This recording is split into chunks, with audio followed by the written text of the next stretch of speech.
সাম্প্রদায়িক মনে হতে পারে, এক্সট্রিমিস্ট মনে হতে পারে। আমাদের বিশ্বাস যে media, social media, print media, তারা যদি তাদের দায়িত্ব পালন করে, যে লোকটাকে আপনি তার অ্যাপিয়ারেন্সের উপরে হয়তো কোনো কিছু বলছেন, মিডিয়ার মাধ্যমে আমরা সেই লোকটাকে দেশ বা জাতির একজন মানুষ ভালো, বা তাকে আমরা আগামীর পথপ্রদর্শক হিসাবে প্রমাণ করতে পারি।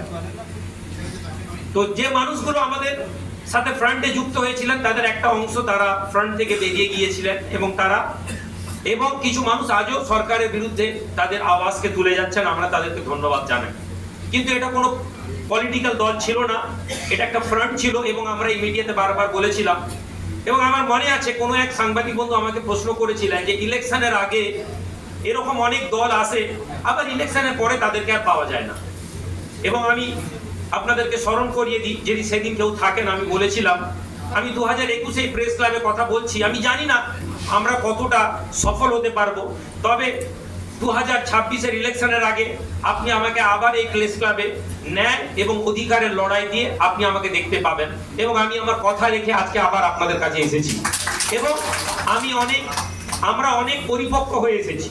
তখন আমাদের কাছে, এই ফ্রন্টের কাছে আলাদা আলাদা রাজনৈতিক দল ছিল, ফলে কেউই একটি ঐক্য মতে আসতে না পারার জন্য ভেঙে গিয়েছিল। ফলে আজ এই মুহূর্তে আমরা এককভাবে জাতীয় উন্নয়ন পার্টিকে নিয়ে আপনাদের কাছে এসেছি। আমাদের পাশে আমাদের নেতৃত্বরা বসে আছেন। আপনারা জানেন আমাদের পার্টির সেক্রেটারি বিষ্ণুপদ পণ্ডা মহাশয় আমাদের কাছে আছেন। এছাড়াও সিনিয়র নেতৃত্ব বদরুদ্দোজা মাস্টার মশাই, আমাদের জানাব ফাইজাল সাহেব, জানাব আরমান সাহেব, এনারা এসেছেন। আমরা আমাদের আলোচনা আরো বৃহৎভাবে আপনাদেরকে জানাবো। আমাদের লক্ষ্য একটি সুনির্দিষ্ট পরিকল্পনা ছাড়া বাঙালি জাতিকে কখনো এগিয়ে নিয়ে যাওয়া যায় না। আমরা একটা শব্দ মাঝে মাঝে বলা হয় যে হুজুগে বাঙালি, কিন্তু আমরা এটা বিশ্বাস করি না। কেননা যে বাঙালি শুধুমাত্র ইংরেজদের বিরুদ্ধে নয়, প্রতিটি ক্ষেত্রে, সে যদি সুলতানি পিরিয়ডও দেখেন, সেখানেও যেমন বাঙালি জাতি লড়াই করেছে। অবিভক্ত বাংলাকে যদি আমরা ইতিহাস খুলে দেখি, বাঙালির একটা লড়াকু জাতি। মানে এই জাতির মান সম্মান নিয়ে, এই জাতির সেন্টিমেন্ট নিয়ে একদল মানুষ, যারা বাঙালিদেরই একটা অংশ, তারা ব্যবহার করে চলেছেন। আমরা এটাকে হতে দিতে পারি না বলে মনে করেছি। ফলে আমরা আগামী বিধানসভায় আমরা ইলেকশনে লড়ার পরিকল্পনা করেছি। আমাদের কোনো অনেক বড় শ্বেতপত্র নেই, আর আমাদের অনেক বড় কোনো স্বপ্ন দেখানোর উদ্দেশ্য আমরা বাংলার মানুষদের কাছে আপিল রাখছি না। আমরা আপিল করেছি, আমাদের নীতি হচ্ছে 100 কদম চলনে কে লিয়ে এক পহলি কদম কি জরুরত হ্যায়। আমরা লক্ষ্য নির্ধারণ করেছি, এবং সেই লক্ষ্যে আমরা এক পা চলা শুরু করেছি।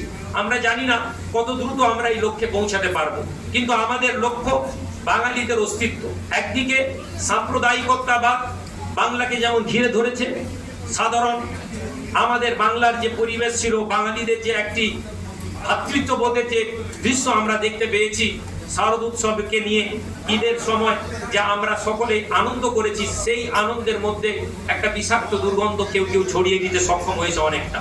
আমাদের লড়াই এখানে, আমাদের লড়াই তোষণের নাম করে কিছু মানুষদেরকে পিছিয়ে রাখা শুধু নয়, অধিকার পাইয়ে দেওয়ার ললিপপ দেখিয়ে আজ তারা দিশেহারা হয়ে, কিছু না পেয়ে তারা মনে করছে আমাদের অধিকারের জন্য আমাদের জায়গা, আমাদের নিজস্ব প্রতিনিধি দরকার।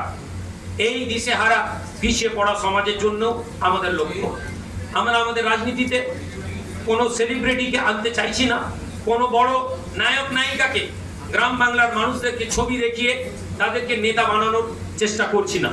আমরা আমাদের রাজনৈতিক দলের লক্ষ্য মাটির মানুষের সাথে, যারা ঘাসের সাথে সম্পর্ক রেখেছেন, যারা শিশির ভেজা সকালকে দেখেছেন, সেই সাধারণ বাঙালিদের অধিকার নিয়ে যে ইউপি লড়ার প্রতিজ্ঞা নিয়ে আজকে আপনাদের কাছে এসে পৌঁছেছে।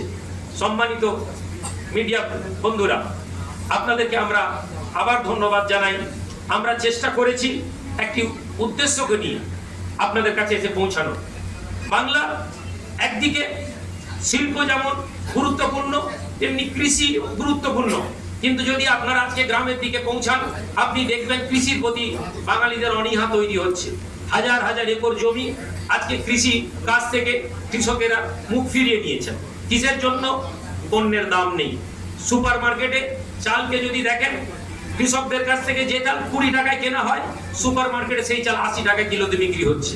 আমাদের প্রশ্ন, 25 টাকা কিলোতে যে চাল তৈরি করার খরচ পড়ে, সেই চালকে কৃষকেরা 20 টাকা 22 টাকায় বিক্রি করতে বাধ্য হন, অথচ সুপার মার্কেটে 80 টাকায় বিক্রি হচ্ছে।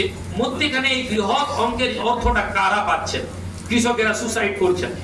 শিল্প প্রয়োজন ছিল, কিন্তু যে শিল্প প্রয়োজন ছিল আমরা যদি লক্ষ্য করে দেখি, আসানসোল থেকে নিয়ে হলদিয়াকে যদি আমরা একটি রেখা বানাই, আপনি আজকে দেখবেন হলদিয়া পূর্ব মেদিনীপুর জেলার শিল্পনগরী, শিল্প বন্দর। বিগত 10 বছরে হলদিয়ায় কোনো শিল্প নেই, নতুন কোনো শিল্প আসছে না। মিডিয়াতে বড় বড় সংবাদ চ্যানেলে শুধু হাজার হাজার কোটি টাকার প্রজেক্ট ঘোষণা হচ্ছে, কিন্তু গ্রামের মানুষ আজকে তারা যদি আপনি গিয়ে দেখেন, হাজার হাজার পূর্ব মেদিনীপুর হলদিয়া বন্দরের লোকেরা কাজ থেকে বেরিয়ে আসছে। আসানসোলকে যদি আমরা চলে যাই, পিছিয়ে পড়া সংখ্যালঘু মানুষ যারা দিন আনে দিন খায়, কয়লা শিল্পাঞ্চলে যারা কাজ করতো, আজকে তারা কাজ হারা। হাওড়া জেলায় যদি জুট শিল্পে আমরা গিয়ে দেখি, ফ্যাক্টরিগুলো বন্ধ হয়ে গেছে। এই কথাগুলো আমরা সবাই জানি, কিন্তু আপনাদেরকে এটা বুঝিয়ে দিই, সবাই আমরা বলছি, বড় বড় নেতা, বড় বড় নেতৃত্ব, এমনকি আমরা যদি সরকারকেও দেখি, তাদেরও বক্তব্যের মধ্যে কাগজে কলমে ইন্ডিয়াকে গ্রেট যেমন বানিয়ে দেওয়া হয়েছে, তেমনি বাংলাকেও সোনার বাংলা বানানো হয়েছে। কিন্তু প্রশ্ন, আমরা যারা মাটি থেকে এসেছি আমরা তো দেখতে পাচ্ছি না।